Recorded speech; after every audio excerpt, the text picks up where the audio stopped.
بسم اللہ الرحمن الرحیم۔ ویسے تو ہماری زندگیوں میں سے 1 سال کم ہو گیا اور ہم قبر کے 1 سال اور قریب ہو گئے، دنیا سے 1 سال اور دور ہو گئے، موت کے 1 سال قریب ہو گئے، زندگی سے 1 سال دور ہو گئے۔ اللہ کا شکر ہے ہمارے ہی ساتھ کے پلے پڑے قبروں میں چلے گئے، ہماری سانسیں باقی ہیں، اور وقت ایک بہت بڑا قیمتی سرمایہ ہے۔ تو یہ نیا سال اللہ نے ہمیں دیا ہے، ہم اس کی قدر کریں، ہم اس کی قدر کریں، ہم اس کے اندر کچھ نیکیاں بھر لیں۔ اللہ تعالیٰ نے وقت کو بہت قیمتی بنا کر قرآن میں پیش کیا ہے، اوقات کی قسم اٹھائی ہے، والعصر، خاص طور پر عصر کے وقت کی قسم، اور یہ قرآن کی آخری صورت ہے، اس کے بعد قسم کوئی نہیں، اور قرآن بھی ختم ہو رہا ہے۔ تو ایسے ایک مناسبت سمجھ میں آئی ہے، اللہ کرے گا ٹھیک ہی ہوگی، کہ جیسے عصر کا ٹائم آتا ہے تو دن کے جانے میں ٹائم تھوڑا رہ جاتا ہے، شام اندھیرا آنے میں ٹائم تھوڑا رہ جاتا ہے، تو میرا اللہ آخر قرآن میں یہ قسم اٹھا کے ہمیں کہہ رہا ہے والعصر، عصر کے وقت کی قسم، کہ جیسے عصر کے بعد ٹائم تھوڑا ہے، اس دنیا کا ٹائم بھی باقی تھوڑا ہی رہ گیا ہے، تمہاری زندگیوں کا بھی ٹائم تھوڑا ہی رہ گیا ہے، جو کرنا ہے وہ جلدی جلدی کر لو اور غفلت سے نکل آؤ۔ اور 4 کام بتائے ہیں اللہ تعالیٰ نے والعصر کی قسم اٹھا کر۔ ایک، ایمان لے آؤ، الا الذین آمنوا، شکر ہم ایمان والے ہیں، وعملوا الصالحات، دوسرا اچھے کام کرو، نیک کام کرو، کبیرہ گناہوں سے بچو، ہو جائے توبہ کر لو، ہم کوئی مشین نہیں، اوپر نیچے ہونا انسانی فطرت ہے، ہو جائے گناہ توبہ کر لو، وتواصوا بالحق، ایک دوسرے کو حق کی بات کرو، تبلیغ کرو، جو تبلیغ کا کام، وتواصوا بالصبر، ایک دوسرے کو صبر کی دعوت دو، اس کے لیے تیار کرو۔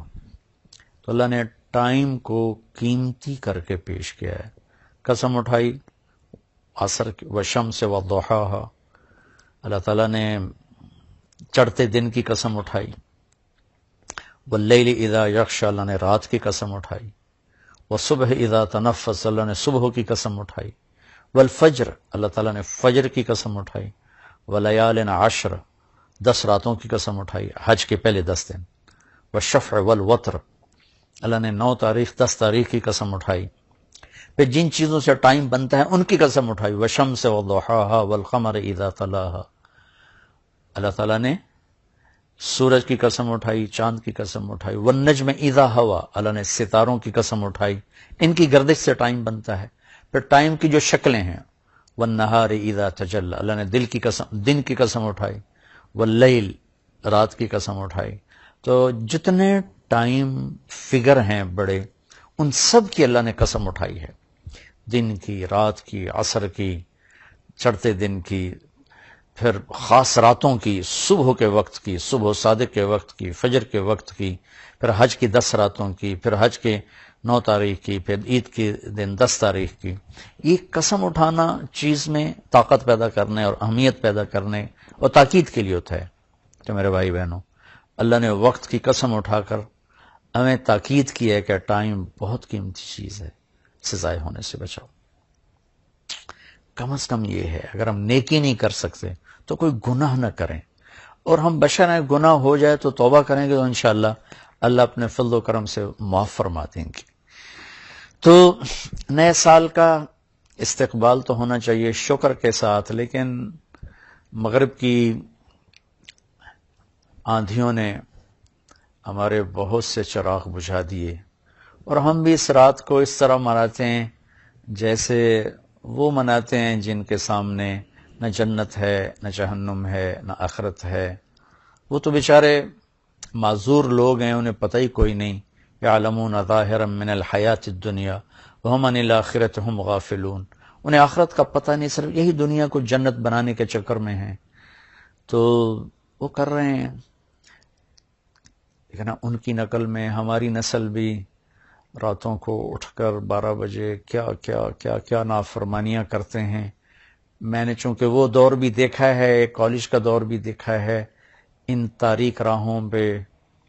کیا کچھ ہوتا ہے وہ بھی دیکھا ہوا ہے. تو میں بہت عرصے سے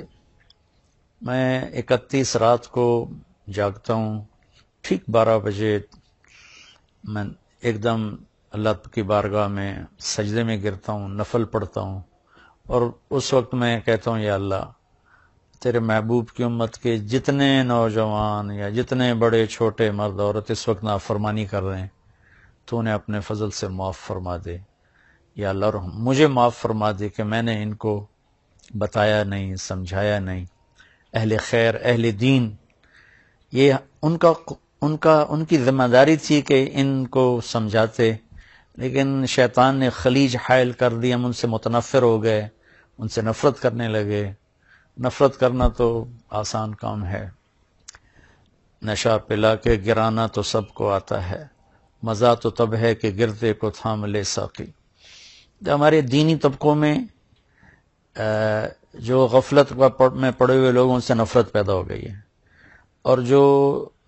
کچھ دین سے زیادہ دور لوگ ہیں ان کے دلوں میں دینداروں کی حقارت اور نفرت پیدا ہو گئی. یہ دونوں ایک طرف چلے گئے ہیں، دو کناروں پر چلے گئے ہیں.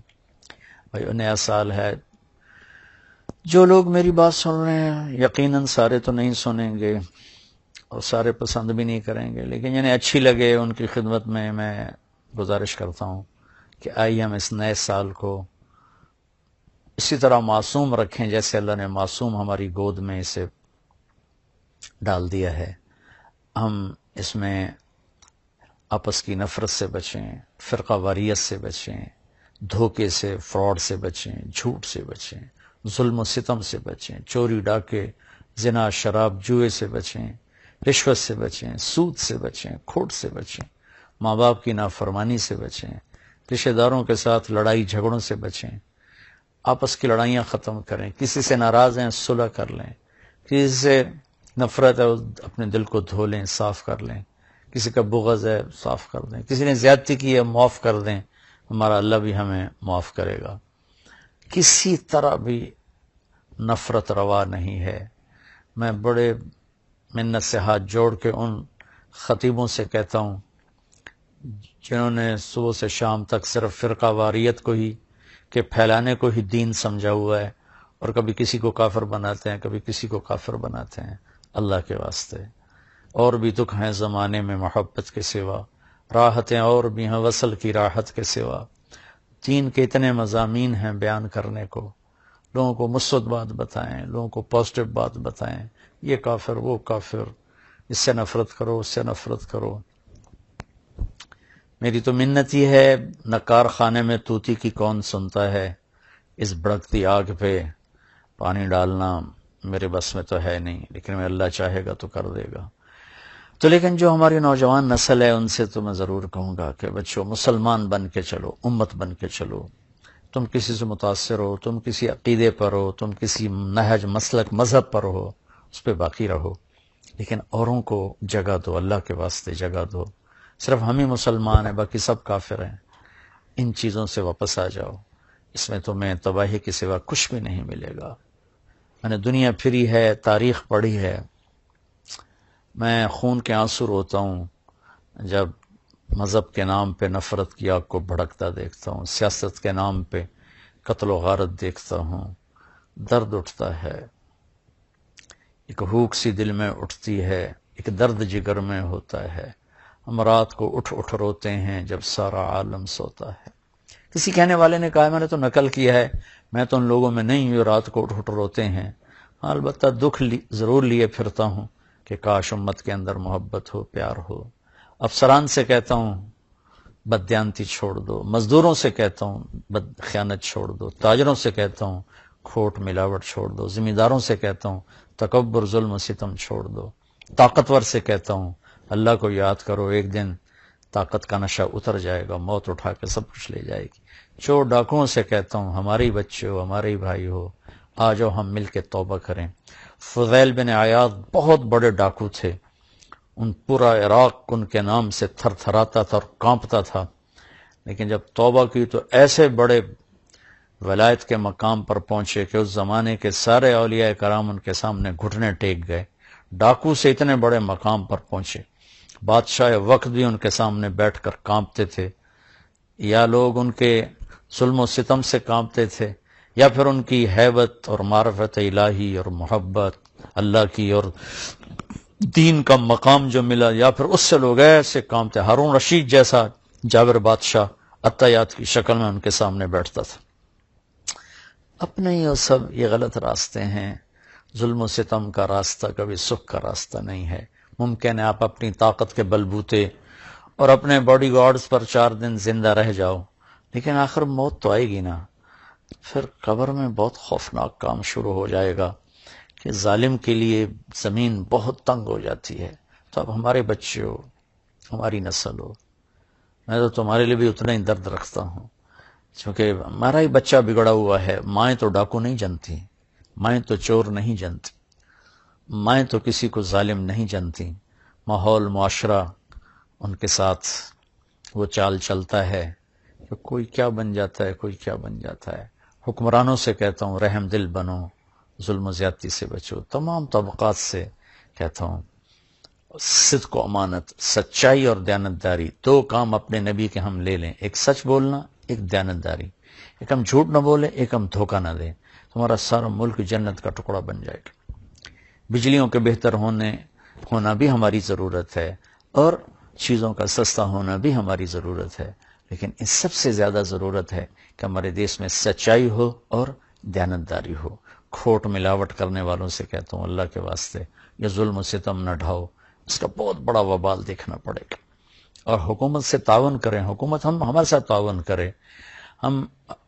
حکمران ناجائز ٹیکس نہ لگائیں جس سے لوگوں کی کمر ٹوٹ جائے۔ تاجروں سے کہتا ہوں ٹیکس بچانے کے لیے چوری نہ کرو، جھوٹ نہ بولو، 2 رجسٹر نہ بناؤ، حکومت کو ٹیکس پورا دو۔ مجھے یقین ہے یہ صدقے کا ثواب لکھا جائے گا، اور میں نہیں سمجھتا ہوں کہ ٹیکس چورانا جائز ہے۔ اگر کوئی آپ کو فتویٰ دیتا ہے ٹھیک ہے، میرے سر ماتھے پر اختلاف رائے ہے، لیکن میری رائے میں ٹیکس بچانے کے لیے جھوٹ بولنا یہ اتنا ہی جھوٹ ہے جتنا کسی اور چیز کے لیے جھوٹ بولنا ہے۔ تو چند پیسوں کے لیے جھوٹ نہ بولیں، اپنی حکومت کی مدد کریں، ہم ان کو ٹیکس دیں۔ حکمرانوں سے کہتے ہیں ایسا ظالم ٹیکس نہ لگائیں کہ لوگ جھوٹ بولنے پر مجبور ہو جائیں اور ان کی کمر ٹوٹ جائے۔ تو اللہ تعالیٰ ہمارا یہ سال خیر و برکت کا بنا دے، اچھا بنا دے، ایک دوسرے سے پیار محبت کی فضا قائم کریں۔ عبادات میں نماز بالکل نہ چھوڑیں، کہ نماز کا چھوڑنا اگر کہیں بھی گنجائش ہوتی تو حسین علی مقام کربلا کے مقام پر ان کو حق بنتا تھا کہ وہ ظہر کی نماز چھوڑ دیتے، لیکن انہوں نے زیر خنجر تلواروں کے سائے میں اپنے خون سے وضو کر کے کربلا کی مٹی سے تیمم کر کے سجدوں میں سر رکھ کے جان دے کر یہ پیغام دیا کہ اگر اہل البیت آل الرسول کربلا کی تپتی ریت پر سجدہ کر سکتے ہیں تو تم ٹھنڈی چھاؤں میں کیوں سجدوں سے بے نیاز ہو گئے ہو۔ ہمارے دیہاتی کہتے ہیں اللہ آپ پہ بشکیسی، اللہ آپ پہ بشکیسی۔ یہ بہت خطرے کی بات ہے بھائیو۔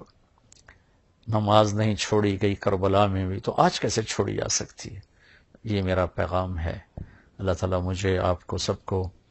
اپنے دین کی، دنیا کی، اس ملک کی حفاظت کے لیے استعمال فرمائے اور ہم سے راضی ہو جائے۔ السلام علیکم ورحمۃ اللہ وبرکاتہ۔